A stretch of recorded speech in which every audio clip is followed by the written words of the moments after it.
dakilan. Tanggapin mo ang aming kahilingan. Ikaw na naluluklong sa kanan ng Ama, maawa ka sa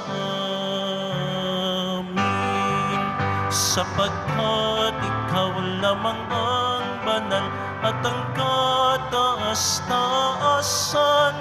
Ikaw lamang, O Jesucristo, ang Panginoon, kasama ng Espiritu Santo sa kadakilaan ng Diyos Ama. Amen. Ng Diyos Ama. Amen.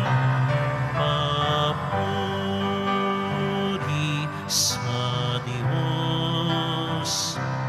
Papuri sa Diyos.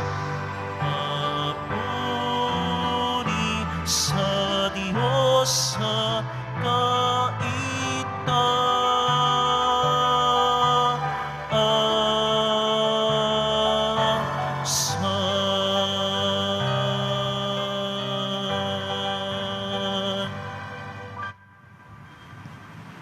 Manalangin tayo. Ama naming makapangyarihan, ipinagkaloob mo ang kagalang-galang at banal na kagalakan ng araw na ito ng dakilang kapistahan nina San Pedro at San Pablo. Pagbigyan mong masunod ng iyong sambayanan sa lahat ng larangan ang ipinamana ng mga pinagbuhatan ng simula ng relihiyon. Sa pamamagitan ni Jesucristo, kasama ng Espiritu Santo, magpa sa walang hanggan. Amen. Magsiupo muna ang lahat. Pagbasa mula sa mga gawa ng mga apostol. Noong mga araw na iyon, sinimulang usigin ni Haring Herodes ang ilang kaanib ng simbahan. Pinapugutan niya si Santiago, kapatid ni Juan. Nang makita niyang ito'y ikinalugod ng mga Hudyo, si Pedro naman ang kanyang ipinadakip. Nangyari ito noong pista ng tinapay na walang lebadura. Pagkadakip kay Pedro, ito'y ikinulong at pinabantayan sa 4 na pangkat ng 4 na kawal. Ang balak ni Herodes ay iharap siya sa bayan pagkatapos ng pista, kaya't nanatiling nakabilanggo si Pedro. Samantala, siya'y taimtim na ipinananalangin ng simbahan. Gabi noon, si Pedro'y natutulog sa pagitan ng 2 kawal. Gapos siya ng 2 tanikala at may mga tanod pa sa harap ng pinto ng bilangguan. Siya'y nakatakdang iharap ni Herodes sa bayan kinabukasan. Walang ano-ano'y lumitaw ang isang anghel ng Panginoon at nagliwanag na mabuti sa silid-piitan. Tinapik niya sa tagiliran si Pedro at ginising. "Bumangon ka, dali," wika ng anghel. Pagdakay nakalag ang mga tanikala sa kanyang mga kamay. "Magbigkis ka't magsuot ng panyapak," sabi ng anghel. Gayon nga ang kanyang ginawa. Sinabi pa sa kanya ng anghel, "Magbalabal ka't sumunod sa akin." Lumabas naman si Pedro at sumunod sa kanya. Ngunit hindi niya alam kung tunay ang nangyayari.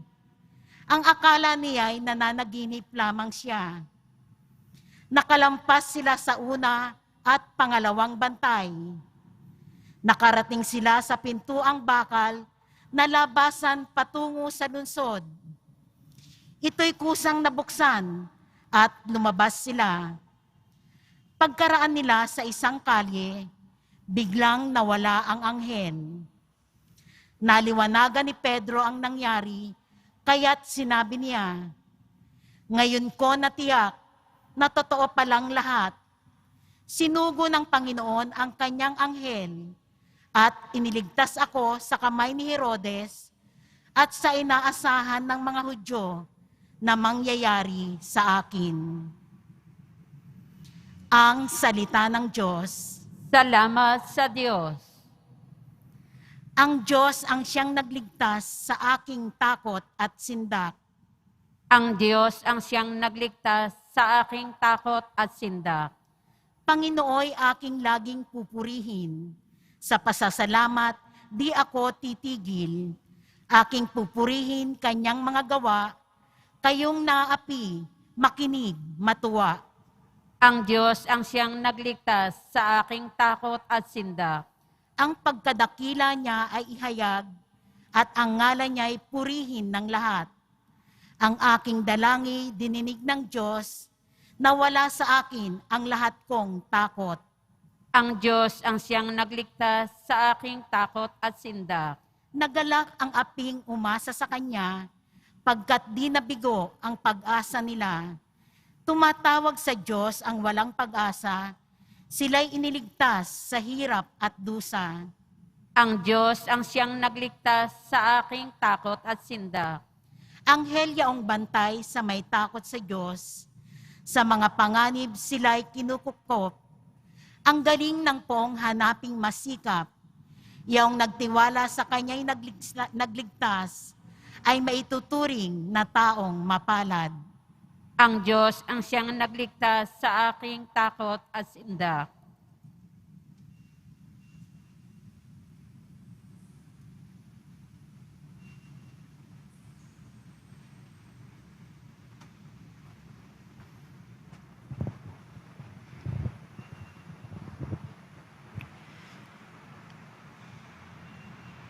Pagbasa mula sa ikalawang sulat ni Apostol San Pablo kay Timoteo. Pinakamamahal, ako'y aalay na. Dumating na ang oras ng pagpanaw ko sa buhay na ito. Puspusan akong lumaban sa paligsahan. Natapos ko na ang dapat kong takbuhin. Nanatili akong tapat sa pananampalataya. Kakamtan ko na ang kuruna ng pagtatagumpay. At sa araw na yaon, ang Panginoon na siyang makatarungang hukom ang magpuputong sa akin ng kuruna. Hindi lamang sa akin, kundi sa lahat ng nananabik sa muli niyang pagpaparito. Ngunit pinatnubayan ako ng Panginoon at binigyan ng lakas upang maipahayag sa mga hentil ang salita. Naligtas ako sa tiyak na kapahamakan. Ang Panginoon ang magliligtas sa akin sa lahat ng kasamaan at siya rin ang maghahatid sa akin sa kanyang kaharian sa langit. Purihin nawa siya magpakailanman.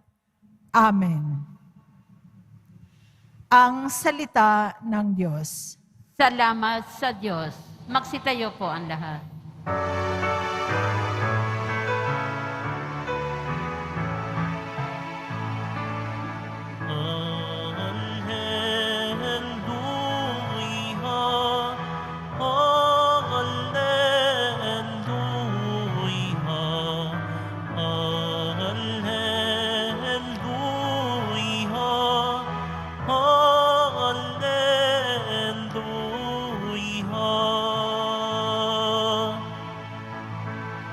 Ikaw, Pedro, ang saligan ng aking simbahang banal. Nadaig ang kamatayan.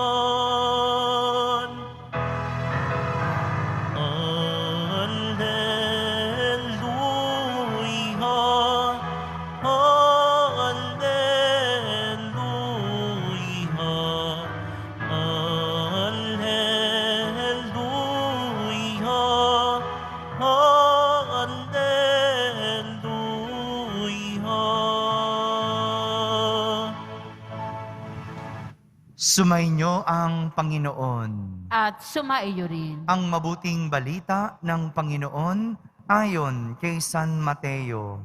Papuri sa iyo, Panginoon.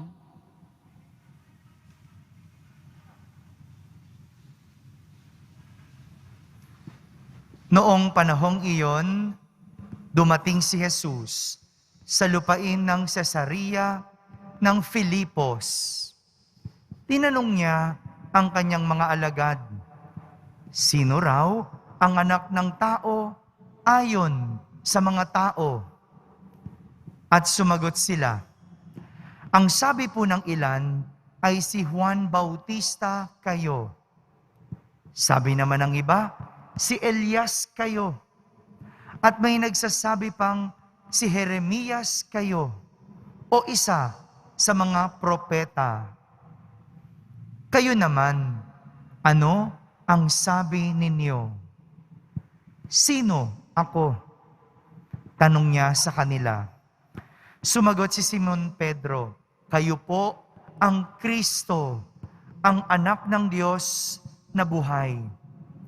Sinabi sa kanya ni Jesus, mapalad ka, Simon, na anak ni Jonas, sapagkat ang katotohanan ito ay hindi inihayag sa iyo ng sinumang tao, kundi ng aking amang nasa langit.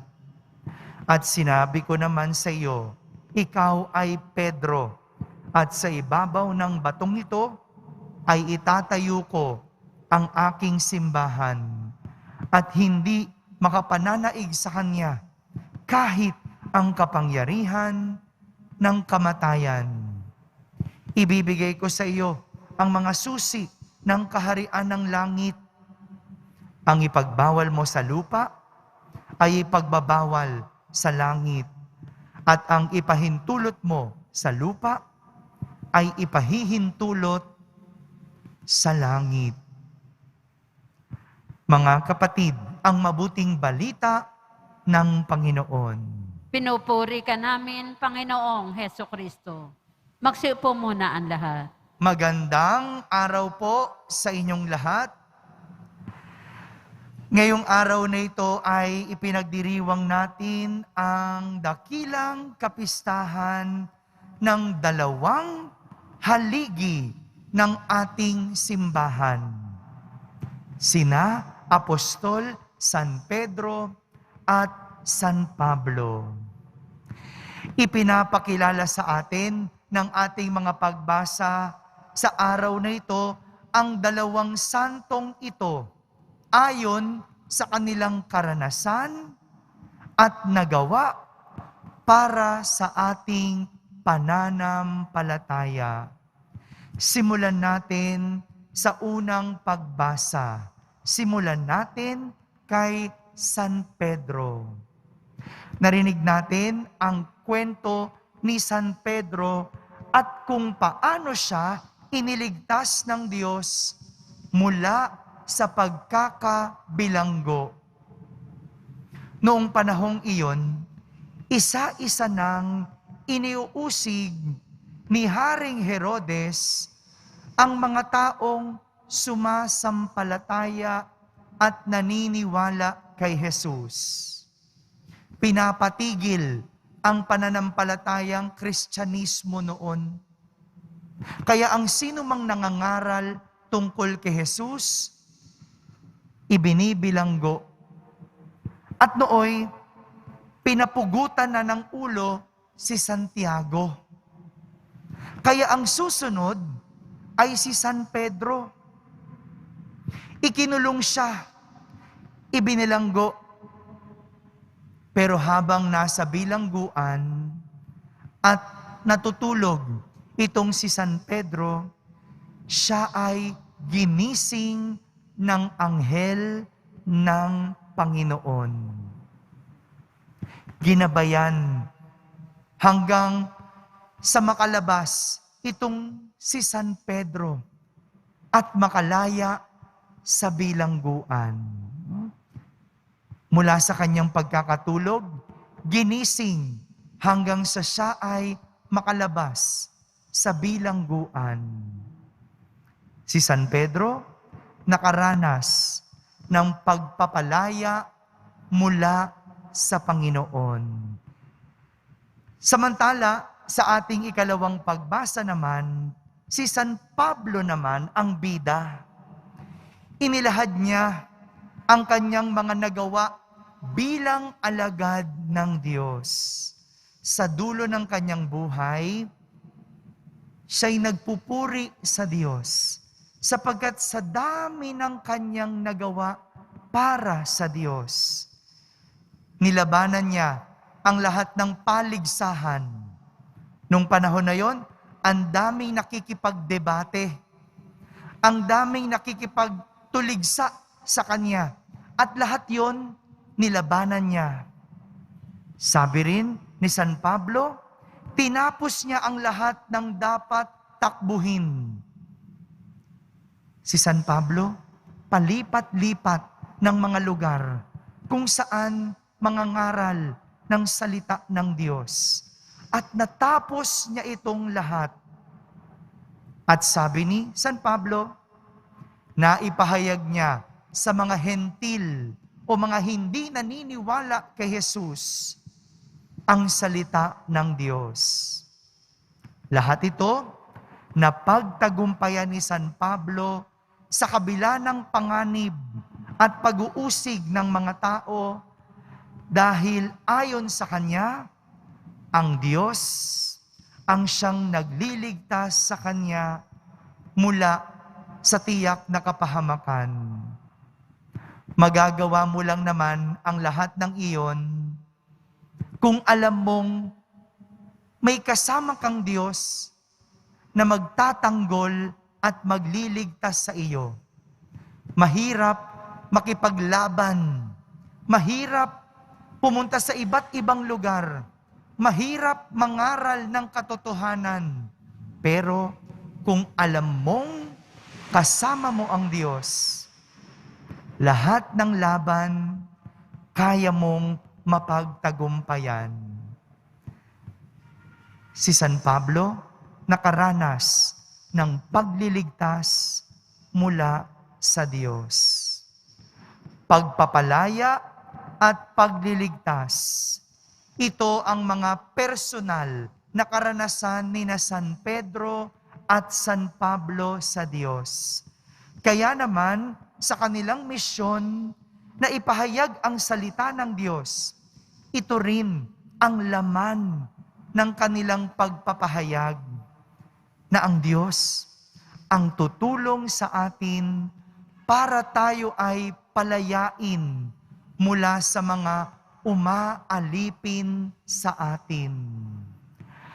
Papalayain tayo ng Diyos sa mga umaalipin sa atin katulad ng kasalanan, katulad ng katamaran, katulad ng kasamaan, kabuktutan, at kung ano-anong paulit-ulit na ginagawa natin at hindi natin matigil.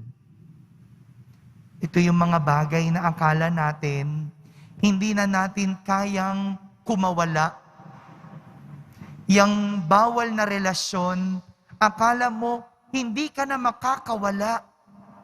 Yang illegal na trabaho o illegal na gawain, akala mo hanggang dyan ka na lang.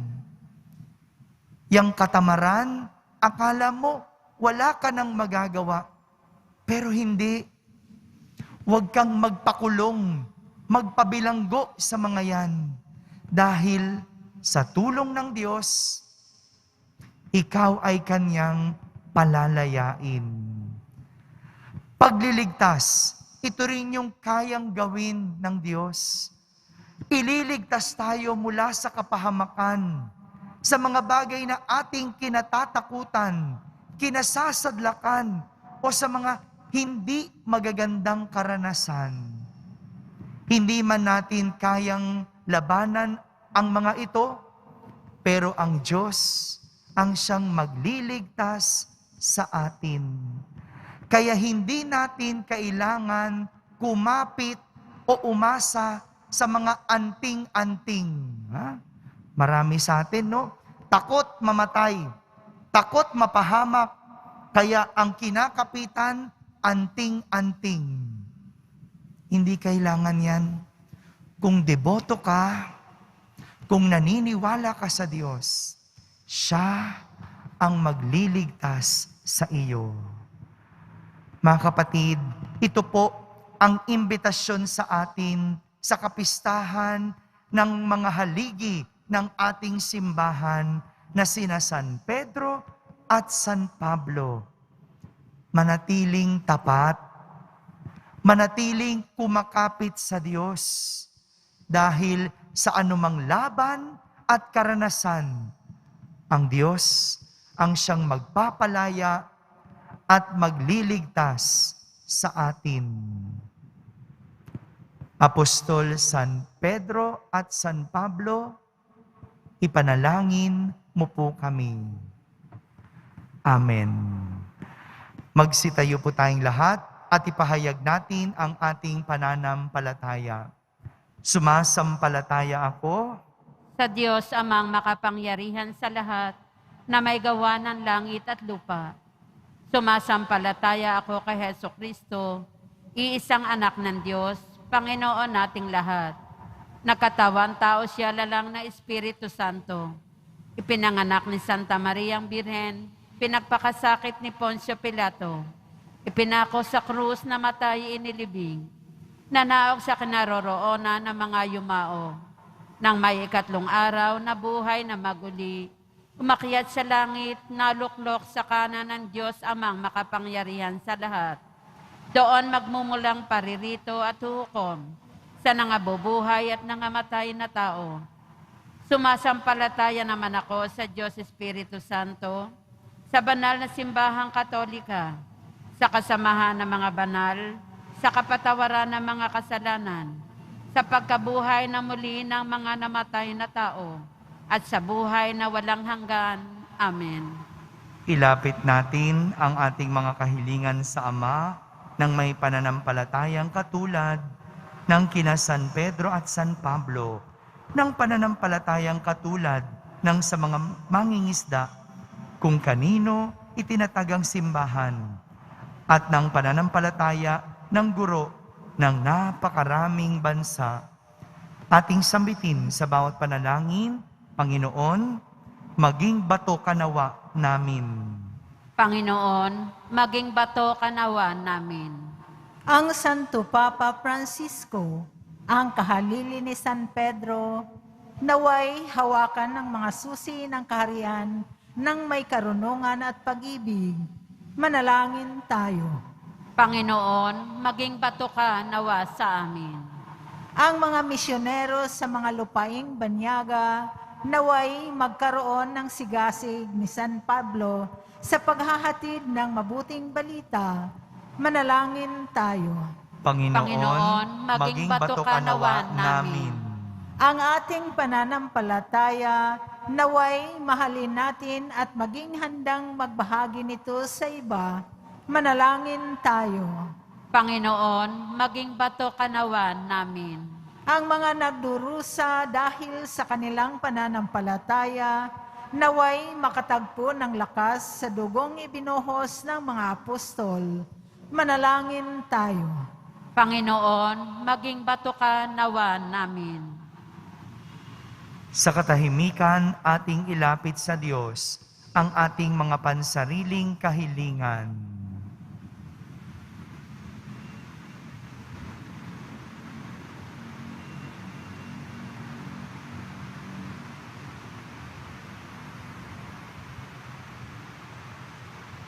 Manalangin tayo. Panginoon, maging bato ka nawa namin. Makapangyarihang Diyos at Ama, dinggin mo ang mga panalangin ng pamayanang ito na natitipon ayon sa pananampalataya ng mga apostol at natutulungan ng kanilang pamamagitan. Hinihiling namin ito sa pamamagitan ni Kristo na aming Panginoon. Amen. Magsiupo muna ang lahat.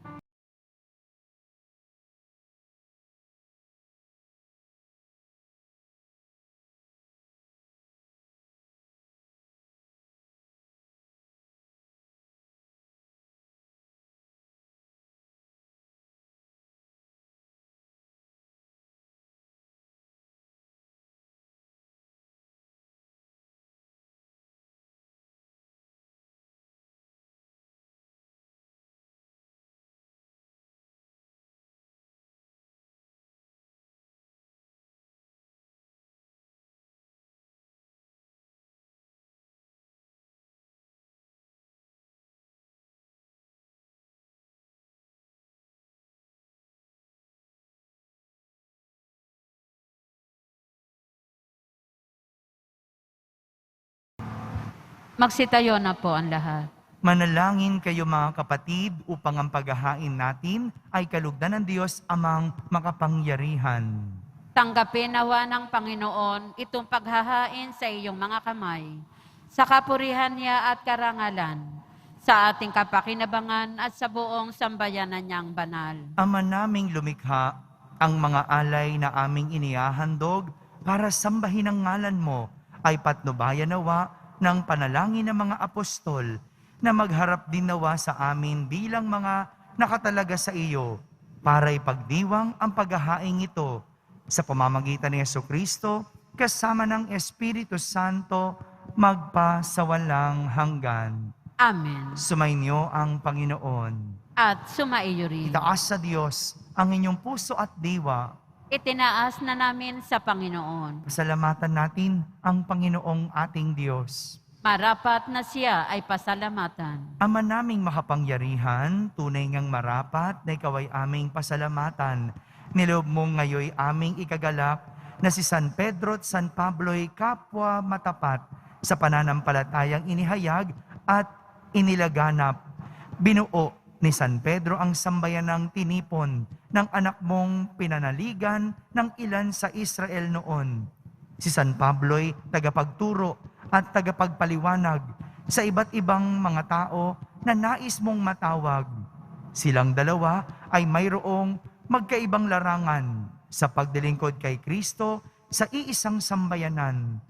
Kapwa nilang tinamo ang putong ng tagumpay na ngayoy dinarakila ng buong sanlibutan. Kaya kaysa ng mga anghel na nagsisiawit ng papuri sa iyo nang walang humpay sa kalangitan, kami nagbubunyi sa iyong kadakilaan.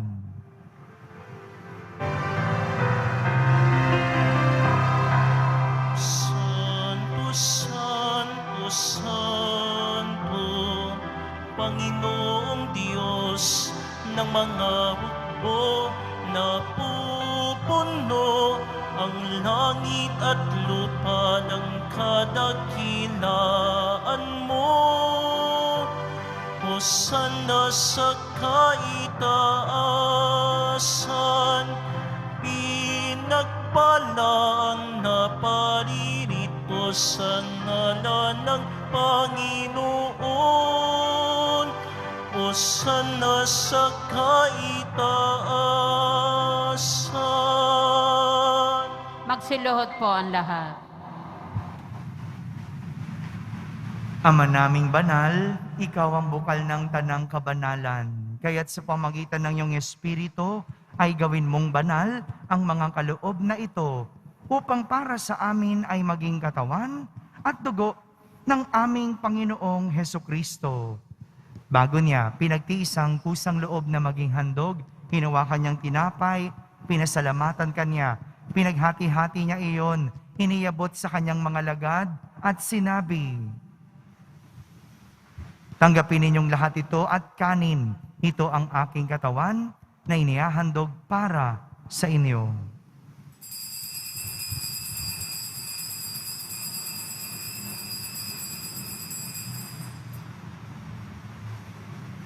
Gayon din naman, nung matapos ang hapunan, hinawakan niyang kalis, muli kanyang pinasalamatan, iniabot niyang kalis sa kanyang mga lagad at sinabi, "Tanggapin ninyong lahat ito at inumin. Ito ang kalis ng aking dugo, ng bago at walang hanggang tipan.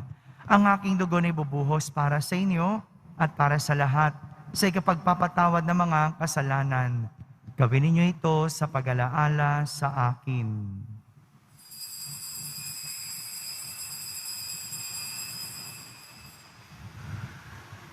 Magsitayo na po ang lahat. Ipagbunyi natin ang misteryo ng pananampalataya. Si Kristo'y namatay, si Kristo'y nabuhay, si Kristo'y babalik sa wakas ng panahon. Ama, ginagawa namin ngayon ang pag-alaala sa pagkamatay at muling pagkabuhay ng iyong anak, kaya't inaalay namin sa iyo ang tinapay na nagbibigay buhay at ang kalis na nagkakaloob ng kaligtasan. Kami nagpapasalamat dahil kami iyong minarapat na tumayo sa harap mo para maglingkod sa iyo. isinasamo namin kaming magsasalo-salo sa katawan at dugo ni Kristo ay mabuklod sa pagkakaisa sa pamamagitan ng Espiritu Santo. Ama, lingapin mo ang iyong simbahang laganap sa buong daigdig.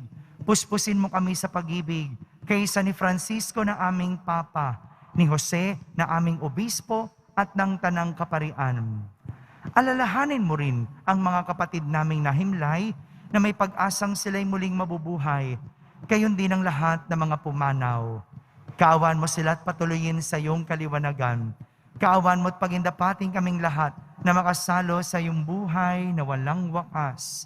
Kaisa na mahal na Birheng Maria na Ina ng Diyos, ng kabiyak ng puso niyang si San Jose, kaysa ng mga apostol ni San Pedro at San Pablo at ng lahat ng mga banal na namuhay dito sa daigdig ng kalugod-lugod sa iyo. May pagdiwang nawa namin ang pagpupuri sa kararangal mo sa pamamagitan ng iyong anak na aming Panginoong Hesukristo. Sa pamamagitan ni Kristo, kasama niya at sa Kanya, ang lahat ng parangal at papuri ay sa iyo, Diyos Amang makapangyarihan, kasama ng Espiritu Santo, magpa sa walang hanggan. Amen.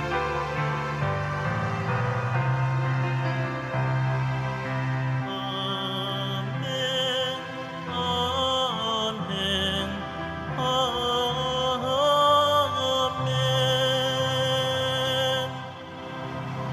Sa tagubilin ng mga nakahagaling na utos at turo ni Jesus, na Panginoon natin at Diyos, ipahayag natin ng lakas loob. Ama namin, sumasalangit ka, Sambahin ang ngalan mo, mapasa amin ang kaharian mo. Sundin ang loob mo dito sa lupa para nan sa langit.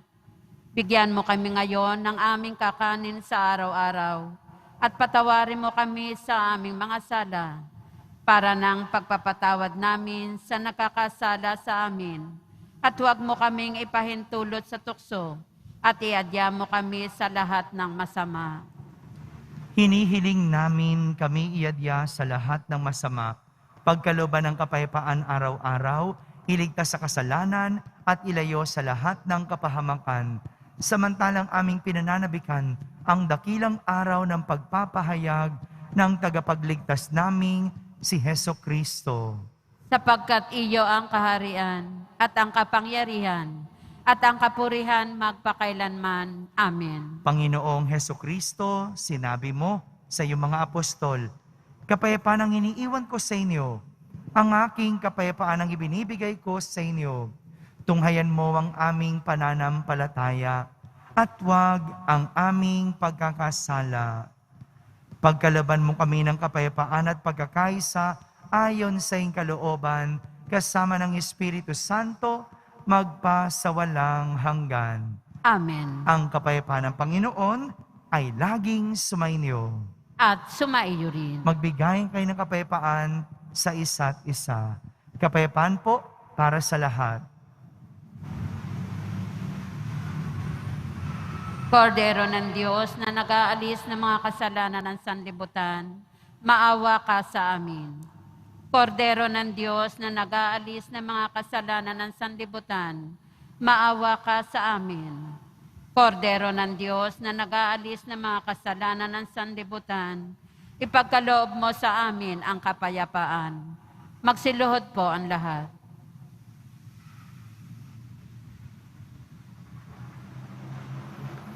Ito ang kordero ng Diyos. Itong nag-aalis ng mga kasalanan ng sanlibutan. Mapalad ang mga inaaniyahan sa kanyang piging. Panginoon, hindi ako karapat-dapat na magpatuloy sa iyo, ngunit sa isang salita mo lamang ay gagaling na ako. Ang katawan ni Kristo, Amen.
po ang lahat. Manalangin tayo. Ama naming mapagmahal, kami pinapagsalo mo sa banal na pakikinabang ay makapamuhay nawa bilang iyong sambayanang nananatili sa itinuro ng mga apostol sa paghahati-hati ng tinapay, nagkakaisa ng damdamit isipan at pinatatatag ng iyong pagmamahal sa pamamagitan ni Jesucristo kasama ng Espiritu Santo magpasawalang hanggan. Amen. Sumainyo ang Panginoon. At sumaiyo rin. Magsiyuko po kayo habang iginagawad ang pagbabasbas. Pagpalain nawa kayo na makapangyarihang Diyos na nagpatibay sa inyong pagkaanib sa kanyang simbahan na itinayo sa ibabaw ng matatag na bato sa pananampalataya ni San Pedro upang kayo'y magkaroon ng pananalig na walang hanggan. Amen. Pagkalooban nawa kayo ng Diyos ng ulirang pamumuhay sa makaakit sa kapwa-tao para mapalapit kay Hesukristo na sinikap ituro ni San Pablo na kapiling niya magpasawalang hanggan. Amen. Ang mga susi ng langit na nasa pag-iingat ni na San Pedro at ng salita ng Diyos na ipinahayag ni San Pablo, ang kanilang katapatan hanggang kamatayan at ang kanilang pagdalangin para sa inyong kapakanan ay maghatid nawa sa inyo sa kinamtan ni San Pedro, pakundangan sa kanyang pagkapako sa krus, at sa pagtanggap ni San Pablo sa korona ng buhay, pakundangan sa kanyang pagtitiis mapugutan. Iyon ay buhay na walang hanggan. Amen. At pagpalain kayo ng makapangyarihang Diyos, Ama, Anak, at Espiritu Santo. Amen. Tapos na po ang ating pagdiriwang, humayiking taglay ang pag-ibig at kapayapaan ng Poong Jesus Nazareno. Salamat sa Diyos.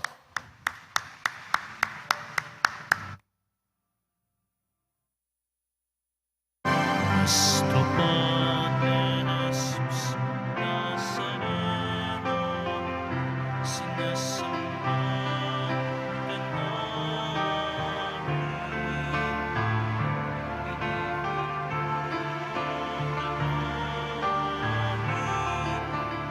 Aral mo ang aming buhay at kaligtasan. Nuestro Padre Jesus Nazareno, iligtas mo kami sa kasalanan. Ang krus mong kinamatayan ay sagisag ng aming kaligtasan.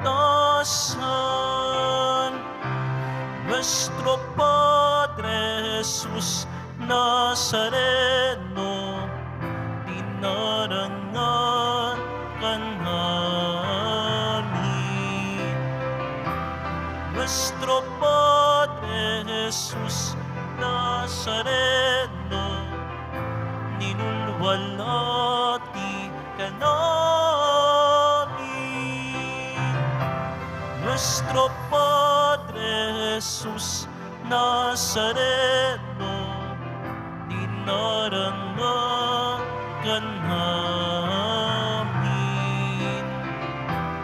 Nuestro Padre Jesus Nazareno, ninulwalhati ka namin.